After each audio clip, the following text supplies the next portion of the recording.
ये जाएंगे सतलोक है थारा गजब भैया। अपनात्माओं सृष्टि रचना सुनाने के लिए इतनी भूमिका बनाई थी ताकि आपका ये बात यकीन हो, विश्वास हो कि ये दास जो कह रहा है और परमात्मा ने जो कहा दास वही कह रहा है। एक तो आपने इस तत्व ज्ञान को समझने के लिए जो इस आश्रम में आते हैं, ये निरसंशय हो जाना कि ये दास जो शब्द बोलेगा वो 100% सत्य होंगे। फिर आपको समझने में आसानी हो जाएगी, इस मन का फतूर ना रहेगा। और ये विश्वास दिलाने के लिए कि दास जो बोल रहा है वो सारी साची है, ये प्रमाण दिखाता हूं।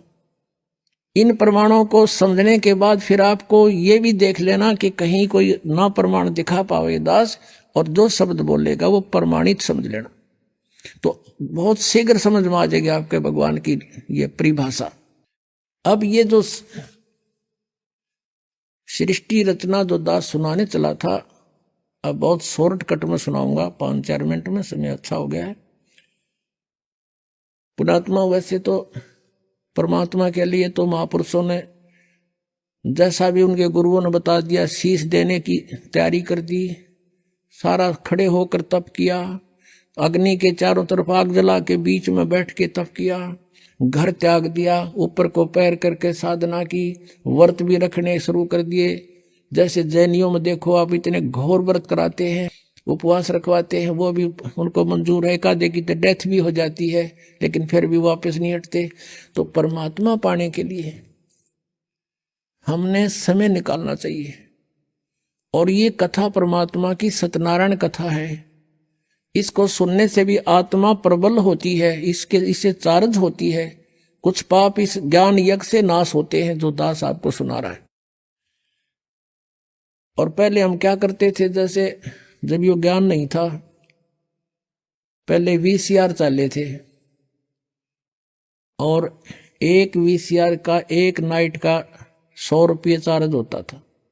3 कैसेट लिया करते, 3-3 घंटे की फिल्म, और शाम ने चालू कर दिया 8 बजे, और चाय बनवाए जाते और पिए जाते हैं, और नवाक पाड़े देखे जाते। भाई पूरे 100 रुपये पूरे कराएंगे, तीनों फिल्म चलाएंगे, 9 घंटे चलाते, और लेना एक न देना दो, बकवाद सारी।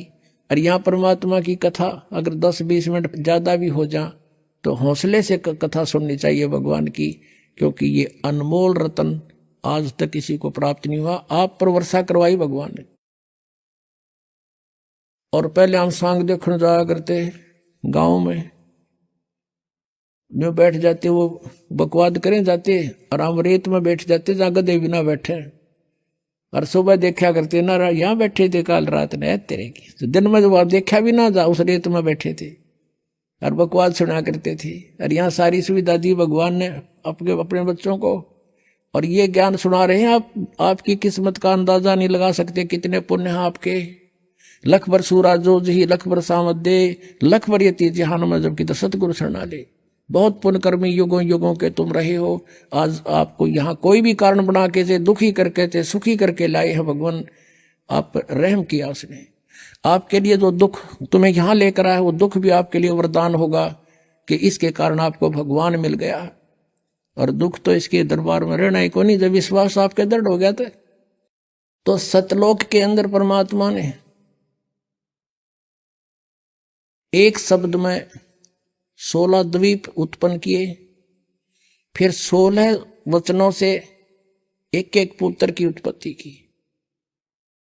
उसके बाद परमात्मा ने उन 16 पुत्रों में से जिसका नाम अचिंत था उससे कहा कि अचिंत अब तू सृष्टि रच। उसको आदेश दिया ये दिखाने के लिए कि बालकों का काम नहीं सृष्टि रचना, समर्थ बिन कोई काम सफल नहीं होता।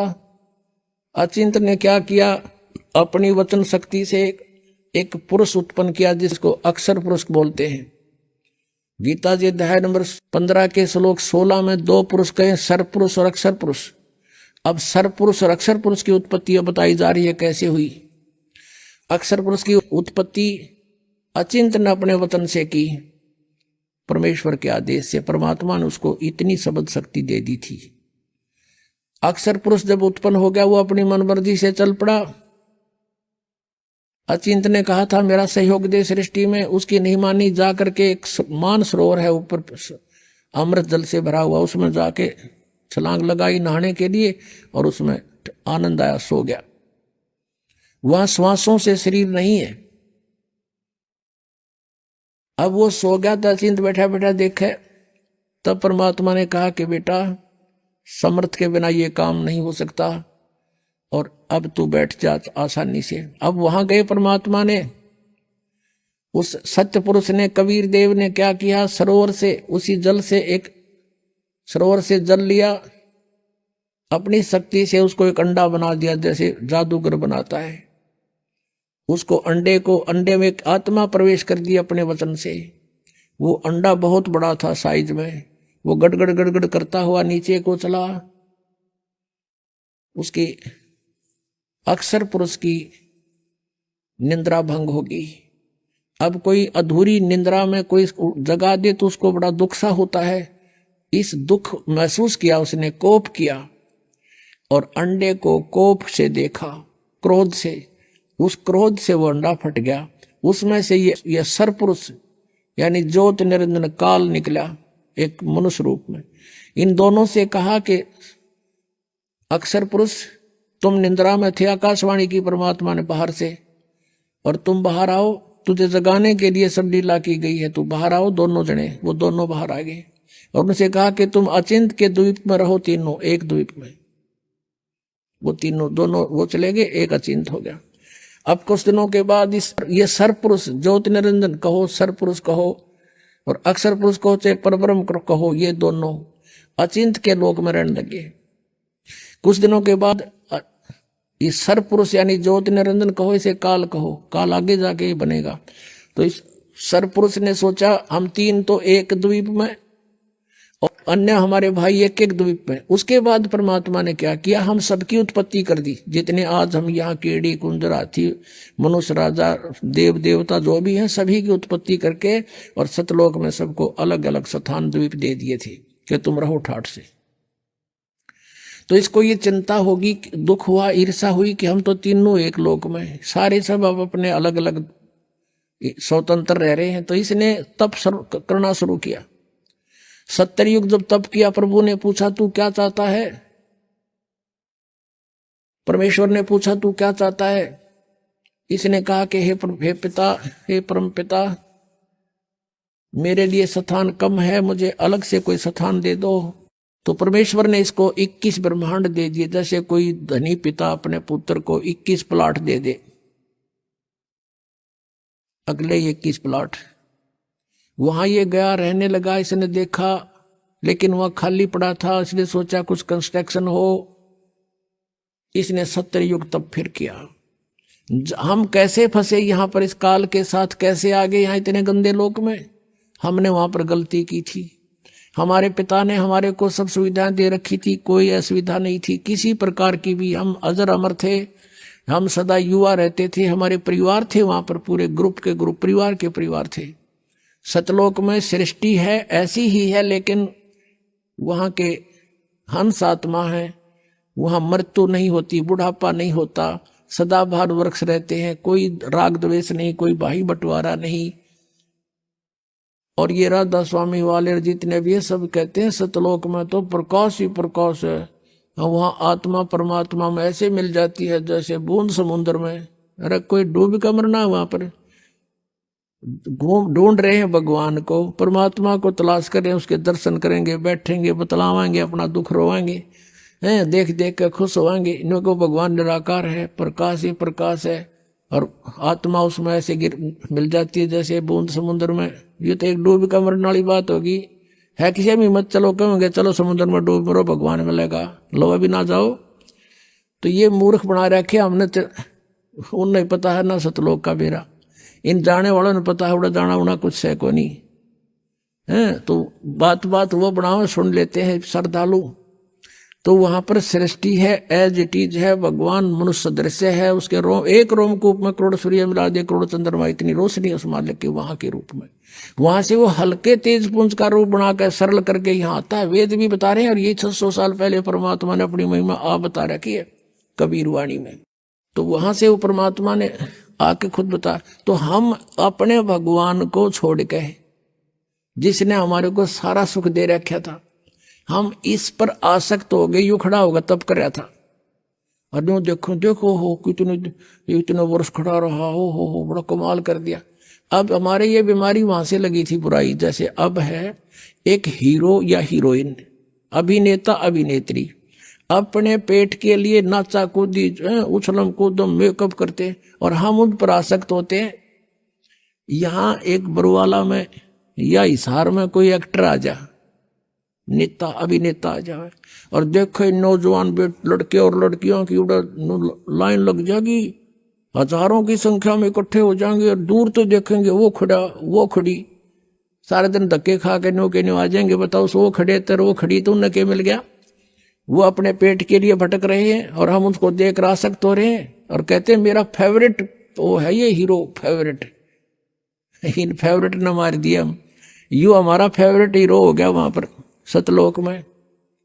और परमात्मा ने आकाशवाणी की कि बच्चों तुम इसने ना देखो, मस्त रहो, भक्ति करो, चैन से रहो, इसका कर्म ठीक नहीं है। ये परमात्मा ने इसको मना किया था, पर इसने ये माना नहीं। और हमें भी मना किया था कि इसकी तरफ ना ध्यान दो, तुम मस्त रहो, लेकिन हम ऊपर से तो सावधान हो गए, पर अंदर से कसक नहीं गई, इसके प्रति कति फिट हो गया, आकर्षित हो गए, अंदर से कसक बन गई जबरदस्त। वो तो अंतर्यामी सारी जानते हैं। जब इसने दूसरी बार तप किया तब पूछा भी क्या मांगता है तू? 70 युग तप किया। तब इसने कहा प्रभु मुझे कुछ कंस्ट्रक्शन सामग्री दे दो ताकि मैं कुछ रचना रचूं। परमात्मा ने 5 तत्व और 3 गुण दे दिए कि ले बेटा खेल खिलौनों से। इसने सोचा भी ये भी बना दूंगा, लेकिन जीव नहीं है तो मैं करूंगा क्या, मुझे आत्मा भी चाहिए कि लेगा, दिल नहीं लगे। तब इसने 64 युग तब फिर किया। तो प्रभु ने पूछा क्या मांगता है, बोल। तूने जो मांगा मैंने सब दे दिया। तब इसने कहा कि मुझे कुछ जीव दे दो, आत्मा दे दो प्रभु। अब परमेश्वर ने कहा कि भाई ये आत्मा नहीं दे सकता तुझे किसी भी सूरत में। हाँ तुझे और प्लाट चाहिए और दे दूंगा, ब्रह्मांड 5, 7, 10 चाहिए, ये नहीं दे सकता, क्योंकि ये मेरी आत्मा है, मेरे वचन से उत्पन्न हुई है, मेरी हृदय है, ये मेरी आत्मा है, ये नहीं दे सकता तुझे। लेकिन एक शर्त है, यदि कोई स्वयं तेरी स्वेच्छा से जाना चाहता है तो जा सकता है, जा पूछ ले।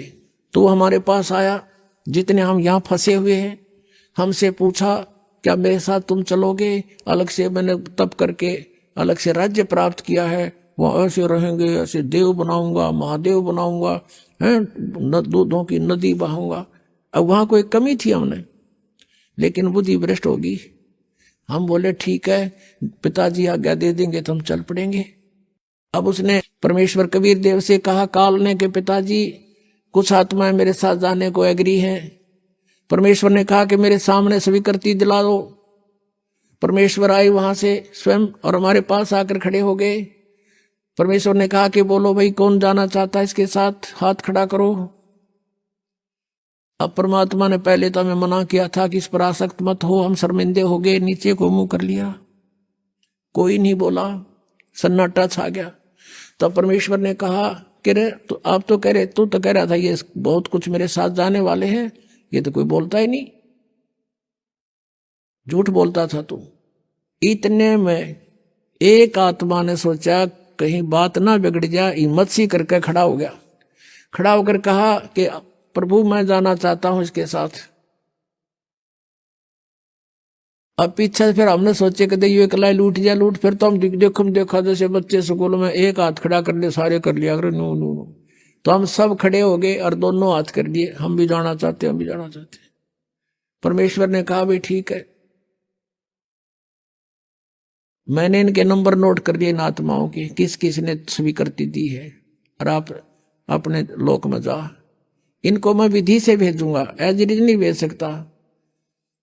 तो क्या किया परमात्मा ने, हमें बीज रूप बनाया सूक्ष्म, और जिसने सबसे पहले काल के साथ आने की स्वीकृति दी थी उसको एक लड़की का रूप बना दिया, युवा लड़की, युवती, खूबसूरत लड़की बना दिया, जो आगे चल के दुर्गा कल आई। और उसके अंदर हम सब आत्माओं को फीड कर दिया अपने वचन से, और उससे कहा कि बेटी मैंने तुझे शब्द शक्ति दे दी है, परमेश्वर कबीर देव जी ने कहा। और जितने जीव ये ब्रह्म कहे, सरपुरुष कहे, उतने तो उत्पन्न कर देना। तेरे वचन में शक्ति दे दी, तू वचन से भी उत्पन्न कर सकती है। अपने पुत्र सहजदास से कहा कि पुत्र जा अपनी बहन को ज्योत निरंजन के पास छोड़ के आ, सरपुरुष के पास। उसके ब्रह्मांड, ये सभी ब्रह्मांड वहीं थे सतलोक के अंदर। ये वहां खड़ा था। सहजदास उस लड़की को लेकर गया, प्रकृति को, दुर्गा को, और वहां जाकर कहा कि ले पिताजी का आदेश है, ज्योत निरंजन जितनी भी आत्माओं ने तेरे साथ आने की स्वीकृति दी थी, उन सबको इसके अंदर फीड कर दिया, भगवान ने भर दिया। और इसको वचन शक्ति दे दी है, जितने जीव तू कहेगा ये वचन से बना दिया करेगी। और ऐसा कहकर सहजदास वापस आ गया। अब ज्योत निरंजन ने देखा, ब्रह्म ने, सरपुरुष ने, युवा लड़की, अपुनात्माओं, ये यहाँ बलात्कार और ये बकवादें जो हैं, ये हमारे अंदर इस मन वहीं से घर कर गई थी। इस काल में ये मन रूप में सबके अंदर विद्यमान हो गया। इसने ऐसा एलिमेंट छोड़ दिया हमारे अंदर, इसके अंदर ये दोष आ गया। एकांत में अकेली युवती को देखकर इसने उसके साथ जुल्म करना चाहा। लड़की भी भांप गई इसके इरादे को और कहा कि ज्योति निरंजन बात सुन, तू मेरा बड़ा भाई, तू मेरे से पहले उत्पन्न हुआ, अंडे से परमात्मा का ही उत्पन्न किया हुआ है और उसी से मेरा जन्म हुआ। तू मेरा बड़ा भाई, मैं तेरी छोटी बहन, बहन भाई का यो क्रम अच्छा नहीं होता, तू जुल्म ना करे। पिताजी ने मुझे शब्द शक्ति दे रखी है, वचन शक्ति, जितने जीव कहेगा मैं बना दूंगी। इसने एक नहीं सुनी, हद से आगे बढ़ गया।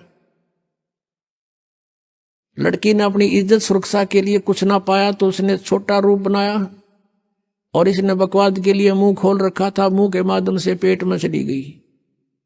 वहां से परमेश्वर कबीर देव अपने पिता से पुकार की, भगवान मेरी रक्षा करो। और परमेश्वर स्वयं आए अपने पुत्र का रूप बना के और कहा, ज्योत निरंजन तूने जुल्म कर दिया। ऐसे पवित्र लोक में जो ऐसी गलती करता उसको ये सजा है कि तू आज से काल कहागा, 1 लाख मानव शरीरधारी प्राणियों को नित खाया करेगा, 1.25 लाख उत्पन्न करेगा। आज से तेरा नाम काल होगा। लड़की को, दुर्गा को उसके पेट से निकाल दिया और उन दोनों को 21 ब्रह्मांड समेत सतलोक से निष्कासित कर दिया। 16 शंख कोश की दूरी पर 21 ब्रह्मांड आकर रुक गए और यहां फिर अपने मालिक की विधि अनुसार ये चक्कर काटने लगे। अब काल ने फिर सोचा कि अब मेरा कौन के बिगाड़ेगा, जो इन्होंने सजा देनी थी मुझे दे दी। दुर्गा के साथ फिर दुर्व्यवहार शुरू किया। इसने फिर प्रार्थना की कि ज्योति निरंजन, पहले तो तू मेरा बड़ा भाई, मैं तेरी छोटी बहन, दूसरे मैं तेरे पेट से बाहर आई हूं, तेरी बेटी होगी। यानी इसने अपनी इज्जत बचाने के लिए सब कुछ कह दिया, पर इसका कोई असर नहीं हुआ। परमात्मा ने देखना था कि ये कितना बकवाद कर सकता है और लड़की को प्रजनन इंद्री भी अपनी तरफ से नहीं लगाई थी। इसने अपनी सिद्धि शक्ति से नाखूनों से प्रजनन इंद्री बनाई और दुर्गा के साथ विलास किया। 3 पुत्रों की उत्पत्ति की। बड़े का नाम ब्रह्मा, दूसरे का विष्णु, तीसरे का शिव हुआ। अब मैं तुमसे कहूं चिताई, त्रिदेवन की उत्पत्ति भाई। ज्ञानी सुने सो हृदय लगाई, मूर्ख सुने तो गम ना पाई। माष्टंगी पिता निरंजन, ये जमदारुण वंशन अंजन। पहले की निरंजन राई, पीछे से माया उपजाई। माया रूप देख अति शोभा, देव निरंजन तन मन लोभा। निरंजन की ने भोग विलासा, माया को रही तब आशा। 3 पुत्र अष्टंगी जाए, ब्रह्मा विष्णु शिव नाम धराए। 3 देव विस्तार चलावे, इनमें यो जग धोखा खावे। 3 गुणों की भक्ति में ये भूल पड़ो संसार, कह कबीर निज नाम बिना कैसे उतरो पार। 3 देव की जो करते भक्ति, उनकी कदे ना होए मुक्ति।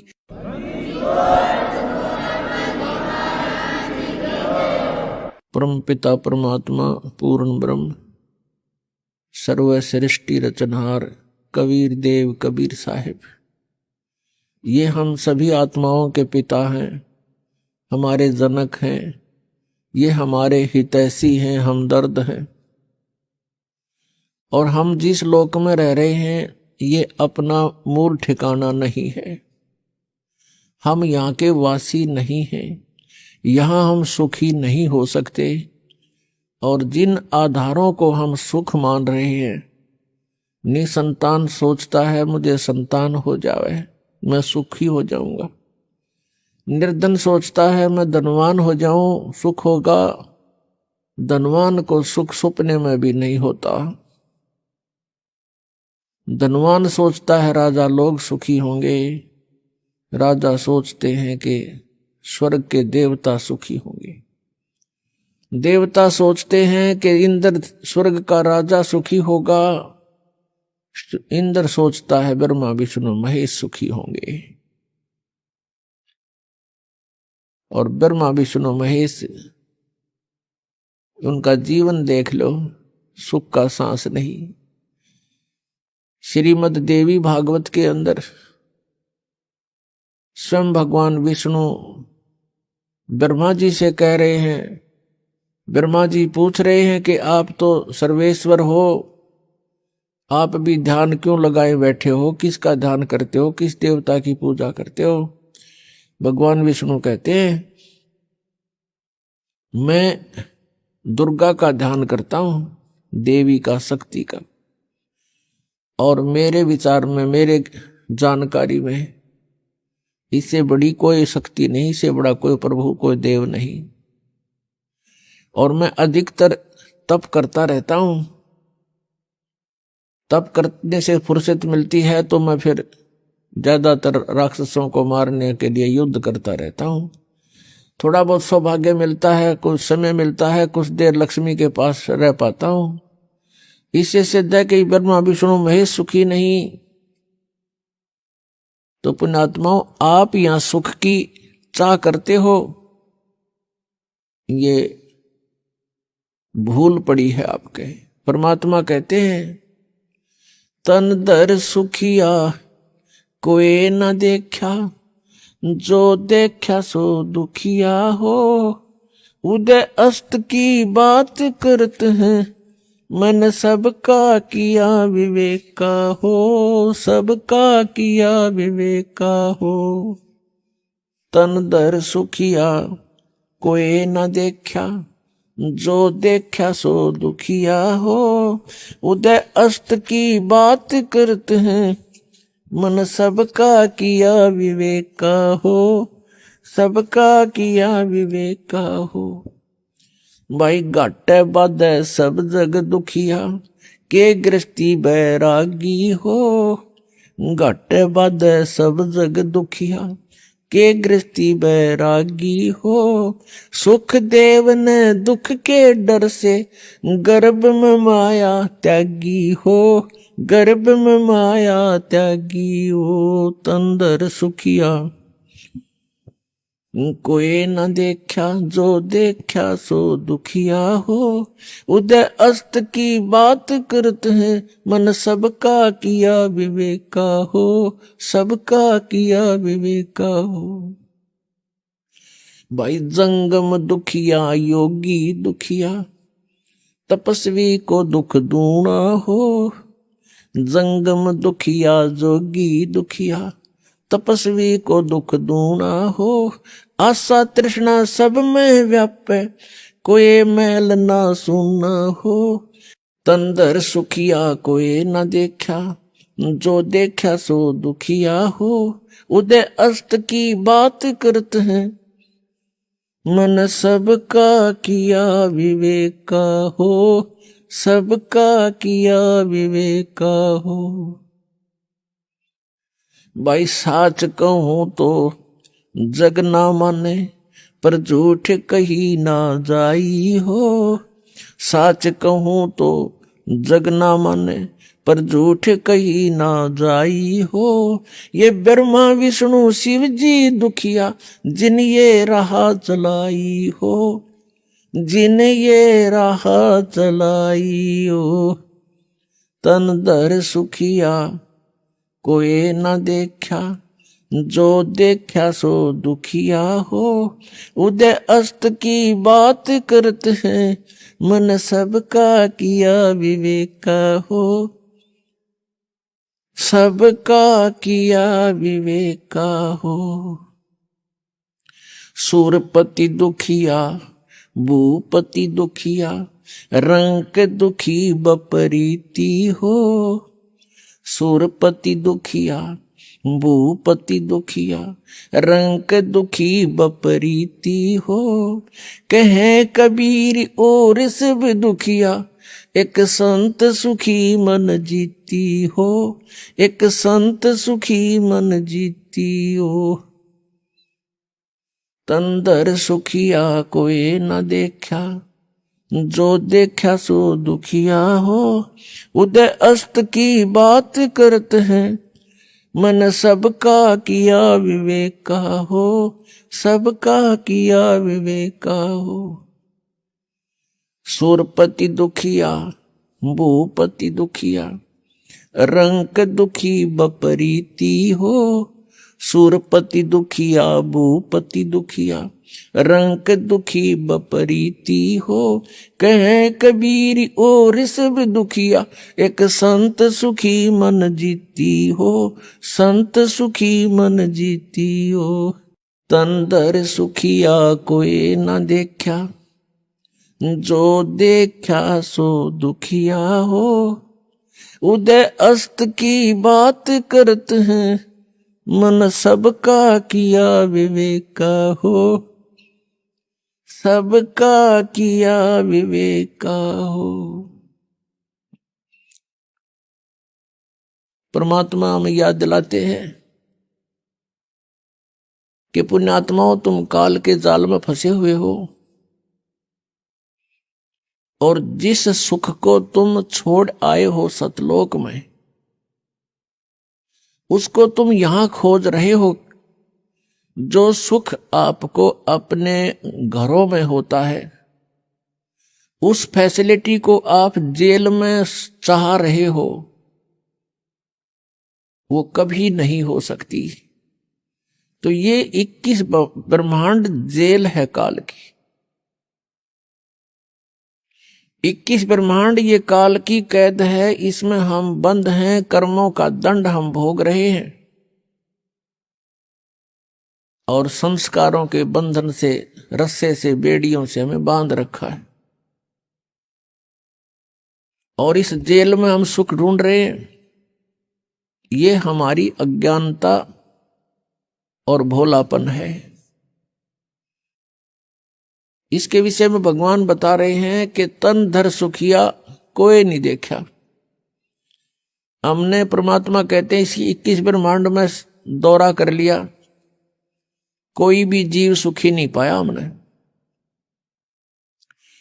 परमात्मा कहते हम ब्रह्मा के पास गए तो वो महादुखी,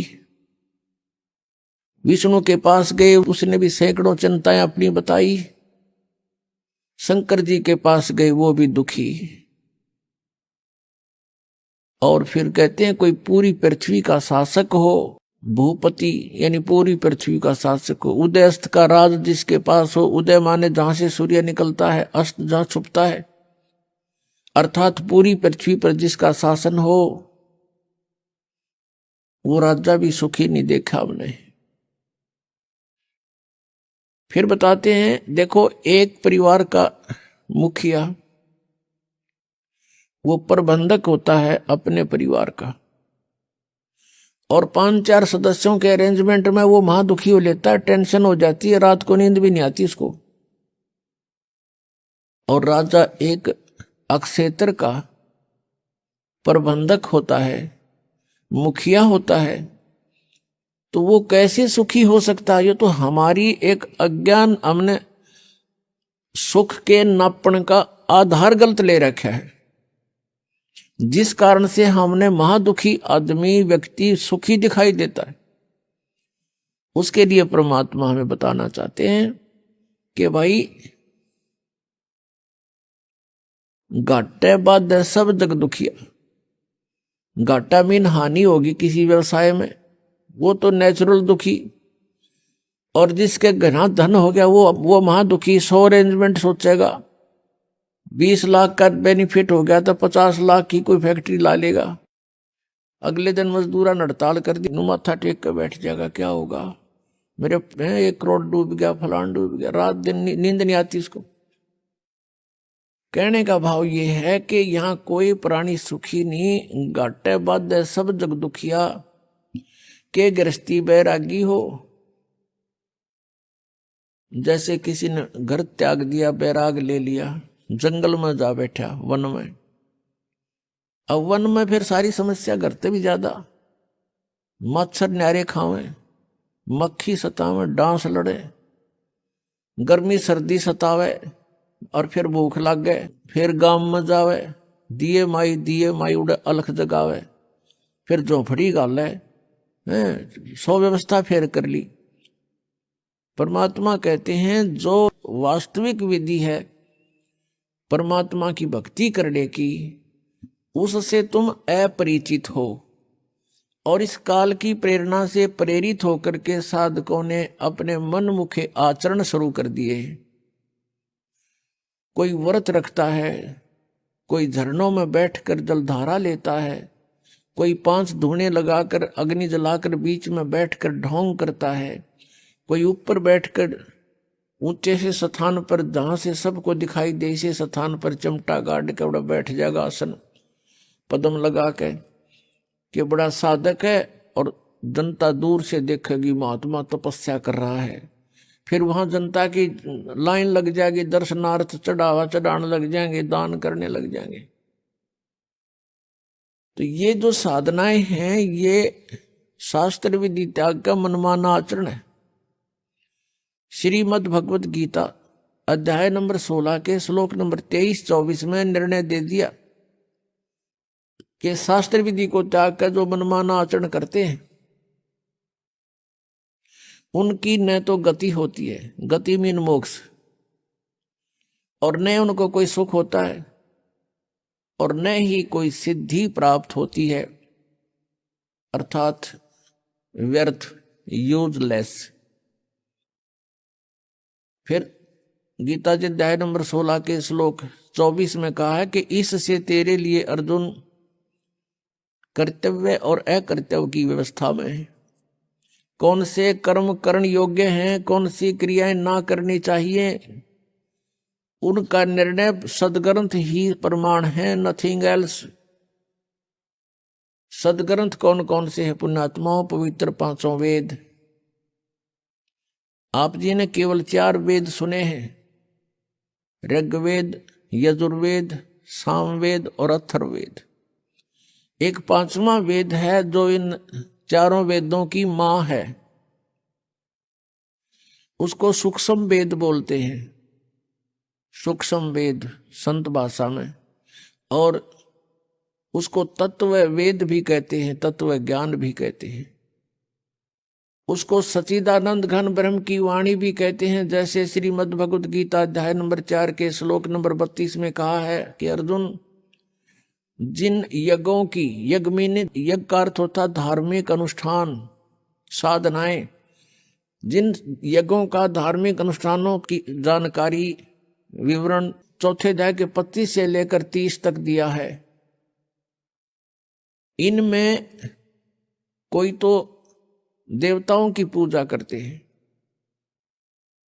और कोई केवल योग अभ्यास करते हैं, आसन करते हैं, और कोई प्राणायाम जैसे श्वास बाहर जाता है उस पर ध्यान रखे, अंदर जाता है उस पर ध्यान रखे, बस कोई जाप नहीं करना। इसको पान अपान की क्रिया बोलते हैं। और कुछ प्राणायाम करके अपना श्वास सूक्ष्म करके ध्यान लगाने का चेष्टा करते हैं, कुछ स्वाध्याय करते हैं, कुछ तीक्ष्ण अहिंसावादी व्रत रखते हैं, जैसे मुंह पर पट्टी बांध ली, नंगे पैरों घूमना, झाड़ू सी लेकर। कुछ ऐसी साधनाएं करते हैं, कुछ स्वाध्याय ही करते हैं, नित्य कोई पाठ कर लिया किसी भी धर्म ग्रंथ का। तो परमात्मा कहते हैं कि ये जो साधनाएं हैं, सभी साधक अपनी साधनाओं को पाप नाशक जानते हैं, वो ये सोच रहे हैं हम जो साधना कर रहे हैं ये हमारा पाप नाश करेंगी, पाप नाश होने से ही परमात्मा मिलेगा।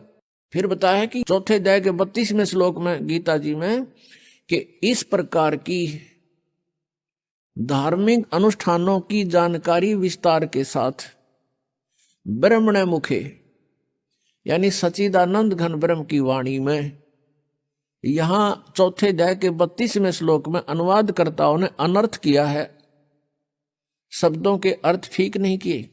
ब्रह्मणे मुखे का अर्थ इन्होंने किया है वेद की वाणी। ब्रह्म का अर्थ वेद नहीं होता, ब्रह्म का अर्थ प्रभु होता है, परमात्मा होता है। और ब्रह्मणे का अर्थ होता है बड़ा भगवान यानी सच्चिदानंद घन ब्रह्म। जैसे वेद तो विधान है प्रभु का और ब्रह्म परमात्मा है। यदि कोई राजा का अर्थ संविधान करता है किसी प्रकरण के अंदर तो उसको ज्ञान नहीं है, वो मूर्ख है बिल्कुल। राजा तो एक प्रबंधक है, मैनेजमेंट करने वाला है, कंट्रोलर है। उस वेद संविधान उसका कानून है, उसमें कानून लिखा कोई ऐसी गलती करेगा तो ऐसी सजा होगी, ऐसी करेगा तो ऐसी सजा होगी। ऐसे ही ब्रह्म तो प्रभु है और वेद उसका विधान है। तो यहां इन्होंने अर्थ गलत कर दिए। ब्रह्मणे मुखे का अर्थ है सच्चिदानंद घन ब्रह्म की वाणी। मुखे माने उसके मुख से बोले गए वचन। उस कबीर वाणी में, उस सूक्ष्म वेद में बहुत विस्तार के साथ लिखे हैं। और उस ज्ञान को चौथे अध्याय के 34वें श्लोक में कहा कि वो तत्व ज्ञान है। उस तत्व ज्ञान को तू तत्वदर्शी संतों के पास जाकर समझ। इससे सिद्ध है कि गीता ज्ञानदाता भी उस सूक्ष्म वेद से परिचित नहीं है। तो इससे यह भी सिद्ध हुआ कि सूक्ष्म वेद की जानकारी श्रीमद् भगवद गीता में नहीं है। ऐसे ही पवित्र चारों वेदों का वक्ता ब्रह्म कहा जाता है। ब्रह्म यही ज्योति निरंजन जो जिसने गीता बोली श्री कृष्ण जी में प्रवेश करके। ऐसे ही उसने वेदों को परमात्मा की दया से उसने एकदम बाहर निकाले थे, फिर उनको स्वयं पढ़ा, फिर स्वयं पढ़ करके उसको अन्य ऋषियों को अंदर प्रवेश करके उसने ये ज्ञान बोला। और ब्रह्मा जी को चारों वेद एज इट इज लिखे हुए लिखित रूप में दिए गए थे। तो पुण्यात्माओं, यहाँ पर बहुत सी ऐसी धारणाएं होती हैं क्योंकि हम आध्यात्मिक ज्ञान से अपरिचित हैं और जिस कारण से हम इन बातों को स्वीकार करने को तैयार नहीं होते। इन माइंडलेस मैन जो थे, महर्षि को आया करते थे जिनको ज्ञान कति नहीं था, वो कहते हैं कि सृष्टि के प्रारंभ में कागज कहां से आगे, लिख कैसे दिया, आदमी कहां से आगे फिर प्रारंभ में। कहते व्यक्ति तो भगवान ने उत्पन्न कर दिया, फिर एक कागज उत्पन्न करते भगवान कहके माठ लग जाएगी। ऐसी बेतुकी बातों पर जीव को उड़ा कर रख दिया। तो इस प्रकार हमने आत्म ज्ञान को समझने के लिए अग्रम मग्रम छोड़नी पड़ेगी। हमारे अंदर यह भावना आ जानी चाहिए भगवान जो चाहे सो कर सकता है। एक वचन में सब ब्रह्मांडों की रचना कर सकता है, एक सेकंड के अंदर सबका विनाश करके इनको तय करके रख सकता है, और दूसरी सेकंड में एज इट इज कर सकता है। जैसे आप बैठे हो एज इट इज न्यू का न्यू वहीं से शुरू करवा दे आपके जीवन को। इसका नाम समर्थ शक्ति परमात्मा कबीर देव है। मोला थल से जल करे और जल से थल कर देत, हे साहेब तेरी साहेबी अब श्याम को हुक सवेत। आइए अब हम उन श्रद्धालुओं के अनुभव जानते हैं जो जगत गुरु तत्वदर्शी संत रामपाल जी महाराज जी से दीक्षा प्राप्त कर चुके हैं तथा उनके द्वारा बताए गए भक्ति मार्ग पर चल रहे हैं। नमस्कार सर। सर जी। सर क्या नाम है आपका? राकेश दास। राकेश जी कहाँ के रहने वाले हैं आप? अमृतसर। राकेश जी, संत रामपाल जी महाराज से नाम दीक्षा आपने कब ली? 28/4/2020। सर, संत रामपाल जी महाराज से नाम दीक्षा लेने से पहले क्या आप कोई भक्ति साधना भी करते थे? जैसे हिंदू धर्म करते हैं, मंदिरों में जाना और पीरों को मत्था टेकना, यही भक्ति करते थे हम। तो सर, जैसे आप बता रहे हैं कि हिंदू रीति रिवाजों के अनुसार आप भक्ति साधनाएं कर रहे थे, तो उन सब भक्ति साधनाओं से आपको क्या क्या लाभ हुए? लाभ तो कुछ नहीं हो रहा था, हानि के नुकसान ही हो रहे थे। जैसे शराब पीनी, अंडा मीट खाना, और घर की राशन नहीं है, कोई कुछ भी मुझे पैसे की प्रॉब्लम थी, नीचे जा रहे थे, कोई काम नहीं चल रहा था हमारा, पत्थरी भी थी हमारे के 12 mm 2 पॉइंट की। तो सर आपने बताया कि आप पहले जो भक्ति साधनाएं कर रहे थे उनसे आपके घर में काफ़ी परेशानियां थी, आपको पथरी की प्रॉब्लम थी, आपकी आर्थिक स्थिति भी खराब थी, आप नशा भी करते थे। तो इन सब के बीच में फिर संत रामपाल जी महाराज की जानकारी आपको कैसे हुई? ऐसे जो मेरे मामा जी थे उसके पास मेरा लड़का जाता था, 12 साल का था मेरा लड़का। उन्होंने बताया कि पापा आप शराब छोड़ दोगे, ये सत्संग आता है टीवी में साधना चैनल पे, तो वो सुना करो। तो ऐसे ही मेरे बेटे ने मेरे को सत्संग लगा के दिया और मैंने सत्संग सुना और नाल शराब भी मैं पीता रहा। तो चलो सत्संग सुनते सुनते परमात्मा की दया हुई हमारे से। तो ऐसे हम सोए हुए थे, परमात्मा आए, परमात्मा बोलते थे कि बेटे ये जो काम कर रहे हो ना आप, ये सभी अच्छे नहीं है काम, आप भक्ति करो, नाम दीक्षा लो। तो हमने कहा हम नहीं नाम दीक्षा लेंगे। तो चलो ऐसे ही हम फिर अगले दिन फिर सोए, तो परमात्मा फिर हमारे को कह के सपने में फिर चले गए। सत्संग सुना तो फिर हम सोए शराब पी के। तो ऐसे हमको ऊपर भूत जो जम बोलते हैं वो आए, वो लेके हमको चले गए। उन्होंने हमको मारा और कूटा। तो बोलते तुमने कोई गुरु बनाया है? मैंने बोला नहीं मैंने गुरु नहीं बनाया। कहते देख ले जो कोई बनाया है तो। मैं कहा नहीं मैंने गुरु नहीं बनाया, मेरे को छोड़ दो, मेरे छोटे छोटे बच्चे हैं तो मैंने अभी नहीं। वो बोलते नहीं तेरे को अभी हम इधर में नरक में ठोक देंगे। मैं कहा नहीं मैं नहीं, मुझे को छोड़ दो। बोलते नहीं पहले देखो कोई गुरु बनाया है। फिर मेरे को अचानक चेता आया कि मेरे को तो रात को परमात्मा ने एक ने दर्शन दिया, मेरे को नाम का नहीं पता था। फिर ऐसे ही मैंने आंखें बंद करके मेरे मुंह से निकला चाहो बंदी शोर संत रामपाल जी। तो वो परमात्मा आके वहाँ पे खलो गए। परमात्मा ने बोले इनको छोड़ दो, ये मेरा बच्चा है। तो उन्होंने मेरे को छोड़ दिया। फिर सुबह जाके नाम दीक्षा ली। तो सर जैसा कि आपने बताया कि आपको जब संत रामपाल जी की जानकारी मिली तभी एक ऐसा समय आया कि आपको यमदूत जो हैं अपने साथ ले गए और आपको ऐसा कहा कि आपको नरक में डालेंगे, लेकिन वहाँ भी आपने संत रामपाल जी का जयकारा लगाया और यमदूतों ने आपको छोड़ दिया और उसके बाद आपने संत रामपाल जी महाराज से नाम दीक्षा ली। तो क्या संत रामपाल जी महाराज से नाम दीक्षा लेने के बाद भी आपको लाभ प्राप्त हुए? हाँ, मेरे जो पत्री थी वो मेरे को बहुत तंग करती थी। तो जब हमने नाम दीक्षा ली तो दर्द बहुत मुझे जैसे कम हो गया था, तो दर्द मेरे को होता था। तो ऐसे ही मैंने परमात्मा की 3 दिन हो गई थी जोत लगा रहा था। तो जोत के आगे बोला परमात्मा मेरे को दर्द नहीं बर्दाश्त होती, ये दर्द जो होती है। तो पैसा तो मेरे पास नहीं है इलाज कराने के लिए, तो आप जानी जान हो, ये मेरा दर्द ख़त्म कर दो। तो ऐसे मैंने सो गया। सो के मैं पेशाब करने गया और मेरे को खांसी हुई। तो मेरे मुंह में ऐसे जैसे कोई चीज़ निकली है। तो मैंने वो चीज़ अपने पास रख ली। सुबह मैं उठा, मैंने अपनी पत्नी को दिखाई कि ये देखो ये क्या है। वो बोलती तेरे दांत लगता है टूट रही है, अंदर से बुर रही है। तो मैंने कहा यार मेरे दांत तो ठीक है, चेक करो। मैंने मुंह खोला और दांत मेरे ठीक। चलो अगले दिन फिर मैंने बुर्श किया, फिर मेरे को खांसी हुई, फिर वो टुकड़ा निकला। ऐसे मैंने डॉक्टर को दिखाया कि डॉक्टर साहब जी देखो मेरे दांत तो नहीं ख़राब हो रहे। वो बोला ये दांत नहीं है, ये जो पत्थरी होती है उसके पीछे। सबसे बड़ा लाभ मेरे को ये मिला, जो मेरी पत्थरी थी वो मुंह था नहीं सभी बाहर आ गई, अब मेरे को कोई दर्द नहीं होती। शराब मैं बहुत पीता था, शराब मैं सुबह ही चालू हो जाता था तो रात को शराब ही पीनी मैंने होती थी। और अंडा मीट जो भी मांस वगैरह होता है, तम्बाकू होता है। संत रामपाल जी परमात्मा से मैंने नाम दीक्षा ली, फिर मैंने सारा नशा और शराब सब कुछ छोड़ दिया।